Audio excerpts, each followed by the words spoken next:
Bonjour à tous, j'espère que vous allez bien. Moi, ça va. Aujourd'hui, je te parlais de l'entrepreneuriat. J'ai entendu parler de l'entrepreneuriat. Ils t'ont dit que les plus riches au monde sont des entrepreneurs.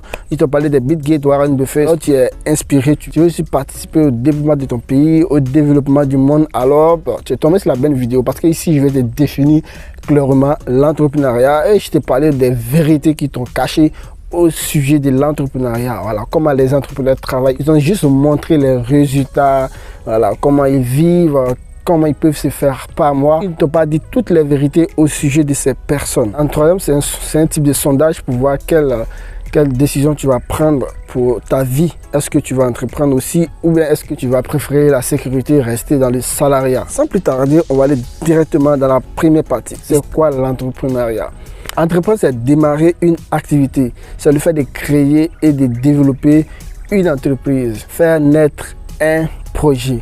En parenthèse, dans le but d'avoir de l'argent. En définition plus simple, l'entrepreneuriat, c'est le fait de résoudre un véritable problème. Plus le problème que vous résolvez est important, plus votre rémunération est grande.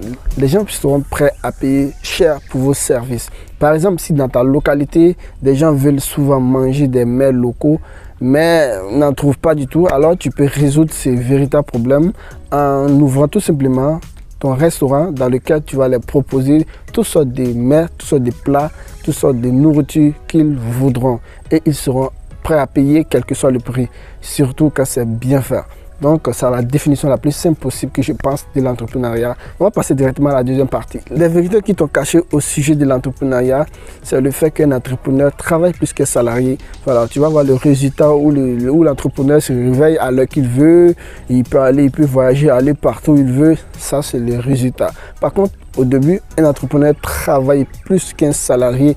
Il travaille souvent plus de 20 heures. C'est 24 heures. 20 heures, c'est énorme, c'est presque incroyable. Pourtant, c'est vrai, un entrepreneur travaille assez au début. Le pire dans ça, il travaille sans être payé. Il travaille gratuitement pendant une longue... Ce sont des vérités que tu dois savoir avant de commencer à entreprendre. Si tu ne sais pas que ces choses t'attendent, alors tu vas commencer et vite te décourager. C'est pour cela que c'est très important que tu saches que au début, un entrepreneur travaille énormément. Un entrepreneur, c'est quelqu'un qui...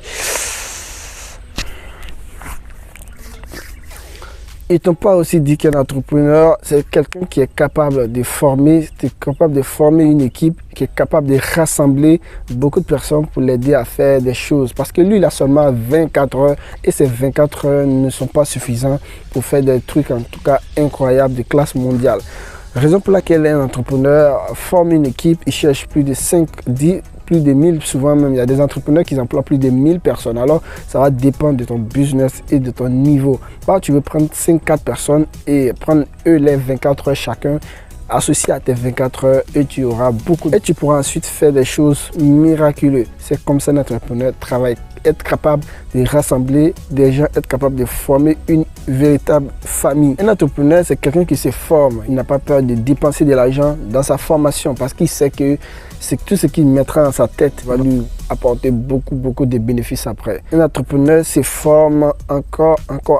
Il lit des livres, il suit des formations, il demande même conseil dans le but de rassembler toutes ces connaissances-là et faire des choses en tout cas incroyables. C'est quelqu'un aussi qui sait faire des sacrifices, fait des choses que toi tu ne peux pas faire. Raison pour laquelle il est entrepreneur, raison pour laquelle il arrive à évoluer.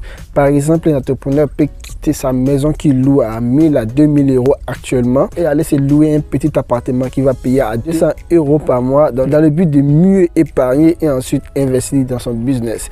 Un entrepreneur, c'est quelqu'un qui peut limiter drastiquement ses nombres de fois où il va au resto, au cinéma. Bref, un entrepreneur, c'est quelqu'un qui a l'art de sortir de sa zone de confort. C'est toute une responsabilité. C'est quelqu'un qui se jette dans le vide. En conclusion, un entrepreneur est 100% responsable de sa vie. Ce sont des gens qui sont capables de se priver de toutes choses dans le but d'atteindre leurs objectifs. Pour le faire, ils ne font pas ça comme ça parce qu'ils sont des gens surmotivés. Ils ont des sources de motivation très puissantes. Peut-être c'est la famille, c'est la pauvreté qui est là, qui les anime. Pour réussir à quitter dans ta zone de confort comme un entrepreneur, c'est pas facile. il te faut une bonne dose de motivation. Tu dois être motivé jusqu'à la dent pour pouvoir atteindre tes objectifs. Pour la motivation, je te propose des livres de développement personnel, je te propose des vidéos comme celle-là, je te propose beaucoup de choses, mais il y a un livre que je vais te proposer maintenant tout de suite parce que c'est très important. Je l'ai lu et je suis d'accord, ça m'a changé la vie. C'est un livre de Ricardo Kanyama intitulé La chèvre de ma mère. Franchement, c'est incroyable. Je vais même faire le résumé, Inch'Allah, de ces livres-là très prochainement. N'hésitez pas à me le dire dans le commentaire si vous voulez que je le fasse. On va aller dans la troisième partie. Si on parle de la décision à prendre, est-ce qu'il faut entreprendre ou est-ce qu'il faut rester dans le salariat? Si vous voulez la sécurité, en griffe, une fausse sécurité d'ailleurs, avoir votre salaire qui va tomber chaque fin du mois, avoir la tranquillité, ne pas te soucier du business qui ne marche pas. L'essentiel, tu n'as qu'à venir à l'heure et être à la hauteur de ce que ton boss te demande et finish, ton salaire tombe sans souci. Là-bas, c'est la sécurité. Pour autant, avec cette sécurité-là, il peut décider du jour au lendemain de foutre à la porte. Si il arrive un jour qu'il veut diminuer les personnels de son entreprise, alors tu peux être victime et puis tu foutre à la porte tranquillement. C'est un monde le plus risqué. Pourtant, ils ne le savent pas. Quand on les voit la face en les proposant de cotiser dans le but d'être payé une fois retraité. C'est ce qui n'est pas vraiment ça parce que c'est trop flou cette histoire des pensions là. Maintenant, si tu es prêt à tout perdre, si tu es prêt à risquer ta vie, si tu es prêt à quitter ta zone de confort, si tu es prêt à faire des nuits blanches, si tu es prêt à travailler plus qu'un salarié, si tu es prêt à faire beaucoup de sacrifices pour épargner, ensuite investir dans ton business et devenir financièrement libre, alors l'entrepreneuriat est le chemin propice pour toi. Parce que les véritables riches au monde, les plus riches au monde sont tous des entrepreneurs. Ce qui veut te dire que si tu veux atteindre un certain palier, il faut l'entrepreneuriat. Lorsqu'un salarié décide d'entreprendre, ça devient facile pour lui. Le travail ne sera pas un fardeau, il va avoir le plaisir d'aller au travail parce qu'il sait qu'il travaille pour un court moment, il sait que ce n'est pas pour l'éternité. Donc il va vite au travail, il va à l'heure, il est rentable, tout le monde est satisfait, il est tranquille, il est heureux. Donc il passe de belles journées. Et il va épargner et ensuite quitter. Ce qui est intéressant avec l'entrepreneuriat. Parce qu'une fois que tu mets dans la tête que tu vas entreprendre, ton travail devient facile. Parce que tu sais que ce n'est pas pour l'éternité. Le travail n'est plus un problème pour toi. Et tu vises ton objectif tout simplement. Donc c'est la décision à prendre. Il faut entreprendre ou pas. Ça va dépendre de toi. Ce n'est pas parce que tu as 15 ans, 14 ans, 12 ans que tu es exclu. Non. Ce genre de vidéo est faite pour vous parce que les grands ont déjà vu, ils savent et ils ont déjà pris les décisions. Ce sont des vérités qui sont toujours cachées. Si la vidéo t'a vraiment plu, n'hésite pas à me dire dans le commentaire. Laisse un pouce. Abonne-toi parce qu'il y a beaucoup de vidéos de ces gens qui vont venir. Il y a beaucoup de choses. Je promets pour du lourd dans cette chaîne. Abonne-toi pour ne rien manquer, d'activer la cloche de notification pour être au courant de toutes nos apparitions. À bientôt.